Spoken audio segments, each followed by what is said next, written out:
বন্ধুরা লাস্ট ভিডিওগুলোতে আপনাদেরকে ভি লুকআপ সম্পর্কে বলা হয়েছিল। ভি লুকআপে বন্ধুরা আমরা সাধারণত কি করেছিলাম, সেখানে আমরা যে কোনো একটা লুকআপ ভ্যালুর উপরে নিয়ে আমরা টেবিল থেকে ডেটাকে এক্সট্রাক্ট করে নিয়ে এসেছিলাম। তো আমরা কি হয় লুকআপ ভ্যালুর মাধ্যমে, এই লুকআপ ফর্মুলার মাধ্যমে আমরা কোনো লুকআপ ভ্যালু যখনই আমরা কোনো কলামের মধ্যে থেকে যখন ম্যাচ করে তখন সেই রোটাকে বা পার্টিকুলার কোনো ডেটাকে আমরা এক্সট্রাক্ট করে নিয়ে আসি। সেখানে আমার কি আসে, অনলি আমার সেলের কন্টেন্ট চলে আসে। কিন্তু বন্ধুরা আজকের ভিডিওতে কিন্তু আপনাদেরকে কোনো সেলের কন্টেন্ট বা ডেটাকে নিয়ে আসবো না বন্ধুরা। আজকে আমরা আপনাদের জন্য নিয়ে আসবো পিকচার।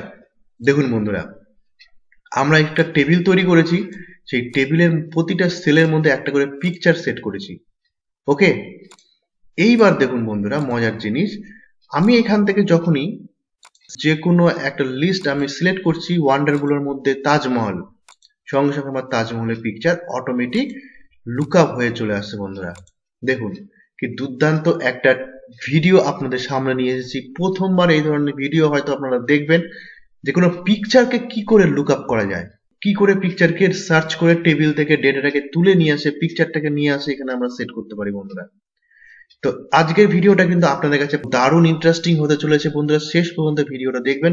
প্রথম থেকে আপনাদেরকে দেখাবো স্টেপ বাই স্টেপ। তাহলে বন্ধুরা শুরু করা যাক। সবার আগে আমরা কি করব, সবার আগে আমরা এখানে একটা টেবিল তৈরি করব। আমি এখানে টেবিল তৈরি করেছি ওয়ার্ল্ডের যে ওয়ান্ডার্স গুলো আছে সেই ওয়ান্ডার্স গুলো নিয়ে একটা টেবিল তৈরি করেছি। সেখানে আমরা কি করেছি, এখানে আমরা তাজমহল, মিশরের পিরামিড, চীনের প্রাচীর এখানে সেট করা আছে। দেখুন প্রতিটা হচ্ছে নামগুলো, লোকেশন, ইয়ার, কবে এটা এস্টাবলিশ হয়েছে, এবং পাশে দেখুন পিকচার সেট করেছি। তাহলে পিকচারটা আমরা কি করে সেট করবো বন্ধুরা, তো আমরা একটা ডিলিট করে আপনাদেরকে দেখাই কি করে পিকচার সেট করা যায়। সবার আগে কি করলাম, আমরা এই সেলগুলোকে একটু বড় করলাম, এর উইথ আর হাইটটাকে বড় করলাম। এইবার আমরা সোজা চলে গেলাম ইনসার্ট ট্যাবে। ইনসার্ট থেকে পিকচার, পিকচার থেকে এই যে দেখুন এখানে পিকচার আগে থেকে আমরা ডাউনলোড করে রেখে দিবেন পিকচারগুলোকে। তাহলে এবার পিকচারটাকে সিলেক্ট করলাম, ইনসার্ট করলাম, ইনসার্ট করার সঙ্গে সঙ্গে পিকচারটা চলে আসলো। এইবার আপনি পিকচারটাকে এর সাইজগুলোকে, হ্যাঁ, উইথ আর হাইটটাকে অ্যাডজাস্ট করে আপনি এই সেলের সঙ্গে সেলের মধ্যে একদম অ্যাডজাস্ট করে দিবেন। ওকে, এর মনে রাখবেন একটা জিনিস, কিন্তু আপনারা মনে রাখবেন যে পিকচারটা যেন সেলের বাইরে না চলে যায়, এইভাবে যেন বাইরে না চলে যায়। ওকে, তাহলে আপনাকে একদম ওই পিকচারের মধ্যে রাখতে হবে। এইভাবে দেখুন আমরা কিন্তু সমস্ত পিকচারগুলো সেট করে দিয়েছি। ওকে, আপনারা এইভাবে সব পিকচার সেট করবেন। আপনারা যদি চান যে স্টুডেন্টের নামের লিস্ট বের করতে চান, স্টুডেন্টের নামের লিস্ট আপনারা বের করতে পারবেন। এর পরের ভিডিওতে আমরা দেখাবো আপনাদেরকে যে আইডেন্টিটি কার্ড কি করে তৈরি করা যায় একটা এক্সেল ফাইলের মধ্যে। তো বন্ধুরা এবার আমরা কি করব, এখানে এই জায়গাটাতে আমরা একটা ড্রপ ডাউন লিস্ট তৈরি করব। তাহলে সেলটাকে সিলেক্ট করলাম, ডেটা থেকে চলে গেলাম আমরা ভ্যালিডেশন, ডেটা ভ্যালিডেশন থেকে আমরা সেটিংস এর মধ্যে থেকে আমরা লিস্ট এখান থেকে সিলেক্ট করলাম, সোর্সে গিয়ে আমি এই পুরো সিলেক্ট করে নিলাম। ওকে, করে নেওয়ার পরে ওকে করলাম। তাহলে আমার এখানে আমার সমস্ত কিছু চলে আসলো, এখানে আমার ওয়ান্ডার্স গুলোর নাম চলে আসলো। এইবার বন্ধুরা আমরা এখানে লুক আপ করবো। লুকআপ ফর্মুলা কিন্তু বন্ধুরা ইউজ করার জন্য আমরা কিন্তু ভি লুকআপ ইউজ করব না, ভি লুকআপ ইউজ করব না। এখানে আমরা অন্যরকম ভাবে ফর্মুলাটা অ্যাপ্লাই করব।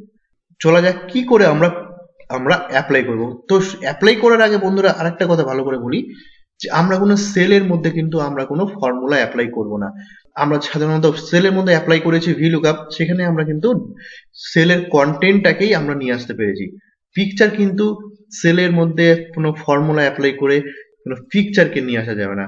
পিকচারের জন্য আমাদেরকে একটা ফর্মুলা আমাদেরকে সেভ করে রাখতে হবে, ওই ফর্মুলাটা আমরা পিকচারের মধ্যে অ্যাপ্লাই করব। তাহলে সবার আগে আমাকে ফর্মুলাটা একটা নাম দিয়ে আমাদেরকে সেভ করতে হবে। তার জন্য আমরা চলে যাব ফর্মুলা ট্যাব।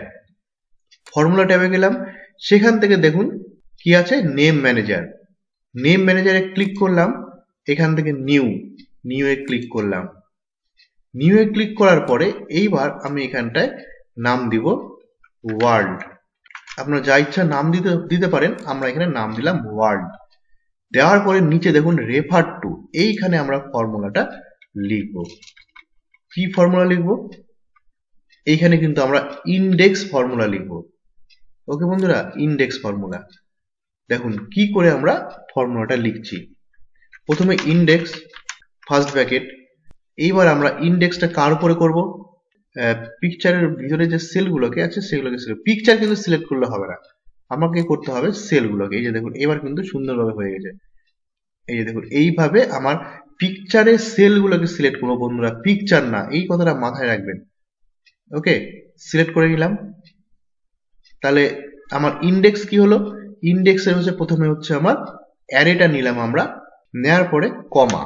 এইবার আমরা এখানে ম্যাচ ফাংশন ইউজ করব বন্ধুরা। ইন্ডেক্স, ম্যাচ, এই ধরনের ভিডিওগুলো কিন্তু আমাদের অনেকগুলো দেওয়া আছে। ইন্ডেক্স প্লাস ম্যাচের একটা আলাদাই ভিডিও আছে, আপনারা চাইলে দেখতে পারেন। আমাদের ডেসক্রিপশন বক্সে এগুলো প্রতি কটা ভিডিও আমাদের দেওয়া আছে, আগে আপনারা এগুলো দেখে নেবেন, তাহলে আরো ক্লিয়ার হবে। ম্যাচ ফাংশনের মাধ্যমে কি করব? ম্যাচ ফাংশনের মাধ্যমে আমরা রোটাকে বের করব, যে কোন রোটাকে আমরা সিলেক্ট করছি। ওকে, তাহলে ম্যাচ ফাংশন দেওয়ার পরে এবার প্রথমটা হচ্ছে কি লুকআপ ভ্যালু। লুকআপ ভ্যালু কোনটা? যেটাকে আমরা দেখতে চাই। তার মানে এই যে ড্রপ ডাউন লিস্ট, এইটা, এই সেলটাকে নিলাম, কমা। তাহলে এই সেলটা আমার কোথা থেকে ম্যাচ করবে? কোথা থেকে ম্যাচ করবে? সেটা আমার ম্যাচ করবে এই রোটা থেকে। ওকে, এখানেই তো আমার সমস্ত ওয়ান্ডার্স গুলোর নাম আছে। তাহলে এখান থেকে, তাহলে প্রথমটা হলো কি? প্রথমটা হলো আমার এই যে আমার এই সেলটা, যেখানে হচ্ছে আমি ড্রপ ডাউন লিস্টটা তৈরি করব। মানে এইটাকে আমার এই লুকআপ ভ্যালুটা, যাকে আমি সার্চ করব, এই লুকআপ ভ্যালুটা আমার চেক করবে এই কলামটা থেকে।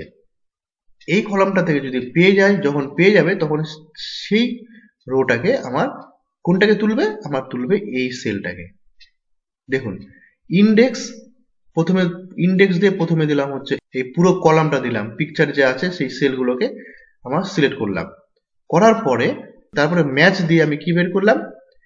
সেই লুকআপ ভ্যালুটা এর মধ্যে কত নাম্বারে আছে, যত নাম্বারে আছে তার এই সেলটাকে আমার এক্সট্রাক্ট করে নিয়ে আসবে। ওকে, তাহলে এখানে কমা দিয়ে 0, ব্র্যাকেট ক্লোজ, আবার কমা দিয়ে 0, ব্র্যাকেট ক্লোজ করে এবার ওকে, এবার এখান থেকে ক্লোজ করে দাও। হয়ে গেছে। তাহলে আমার কিন্তু ফর্মুলার একটা নাম দিয়ে আমরা সেট করে নিলাম। এইবার কি করব? এইবার আমরা এই সেলটাকে সিলেক্ট করব, পিকচারটাকে না, সেলটাকে সিলেক্ট করার পরে কন্ট্রোল সি করলাম। ওকে, করার পরে এই জায়গাটাতে আমি ধরুন এই জায়গাটাতে করতে যাচ্ছি, এই জায়গাটাতে আমরা কি করব? রাইট ক্লিক করলাম, কন্ট্রোল ভি করব না, এখানে পেস্ট স্পেশাল, পেস্ট স্পেশাল থেকে সোজা নিচে চলে আসি। এই জায়গাটাতে লিঙ্কড পিকচার, লিঙ্কড পিকচার বলে একটা অপশন আছে, সেখানে ক্লিক করলাম। দেখুন সঙ্গে সঙ্গে এটা চলে আসলো। এটা আসার সঙ্গে সঙ্গে কিন্তু আমার এখান থেকে চেঞ্জ কিন্তু হবে না বন্ধুরা। দেখুন চেঞ্জ হচ্ছে? চেঞ্জ হবে না। এবার কি করব? এটাকে সিলেক্ট করলাম, সিলেক্ট করার পরে এই পিকচারের উপরে দেখুন বন্ধুরা, এবার পিকচারটাকে সিলেক্ট করা আছে কিন্তু, এবার এই পিকচারের উপরে আমরা ফর্মুলাটা দেব। ফর্মুলাটা কি নাম ছিল? ওয়ার্ল্ড। দেখুন ওয়ার্ড অটোমেটিক চলে আসছে। এবার এখান থেকে ফর্ম দিয়ে এবার এন্টার মারলাম। কোথায় দিলাম এটা? ফর্মুলা বারের মধ্যে এন্টার মারলাম। দেখুন বন্ধুরা এবার অটোমেটিক চলে আসবে। দেখুন এই যে দেখুন অটোমেটিক চলে আসছে। দেখুন এবার এটা কিন্তু পিকচার, এটাকে নিয়ে কিন্তু আপনি যে কোনো জায়গায় সরাতে পারেন। এটাকে আমি এখানে বড় করতে পারি, চাইলে বড় করতে পারি। আপনি চাইলেন এখান থেকে এটাকে ক্রপ করতে পারেন, ক্রপ করে দিতে পারি আমি। এখানে আপনি ইচ্ছা মতন অ্যাডজাস্ট করতে পারেন। দেখুন এখান থেকে আমি ক্রপ করলাম, কোথা থেকে করলাম? আমরা ফরম্যাটে গেলাম, পিকচারটাকে সিলেক্ট করার পর ফরম্যাট, ফরম্যাট থেকে আমরা ক্রপ করতে পারি। ওকে, তাহলে এবার দেখুন অটোমেটিক চলে আসছে। দেখুন এবার এটাকে বর্ডার আমরা দিতে পারি, সিলেক্ট করার পর ফরম্যাট, ফরম্যাট করে দেখুন এই লাস্টের এই স্টাইলটা নিলাম, নেওয়ার পরে পিকচার বর্ডার, পিকচার বর্ডার থেকে এখানে একটা পিকচার বর্ডার সেট করে দিলাম। হয়েছে? এবার দেখুন আমরা এই পিকচারটা দেখুন, আচ্ছা প্রথমটাই আমরা সিলেক্ট করি, পিরামিডটাকে সিলেক্ট করলাম। এবার দেখুন এই পিরামিডটাকে আমি বাইরে সরাই দিই, দেখুন এটাও কিন্তু সরে যাচ্ছে। দেখুন এই যে দেখছেন সরে যাচ্ছে। তার মানে এই যে আমার ফর্মুলাটা আমার কিন্তু এই সেলের উপরে কিন্তু আছে, যেহেতু আমি সেলটাকে সিলেক্ট করেছিলাম ইন্ডেক্স ফর্মুলা দেওয়ার সময়। ওকে, তাহলে এই সেলটা মধ্যে পিকচারটা থাকলেই কিন্তু এটা কিন্তু দেখা যাবে, আদারওয়াইজ কিন্তু দেখা যাবে না। দেখুন এই পিকচারটাকে যদি আমি এর উপরে উঠাই দিই, দেখুন এখানেও কিন্তু চলে আসছে। এই যে দেখুন, এই যে দেখুন পিকচারটা কিন্তু এখানেও চলে আসছে।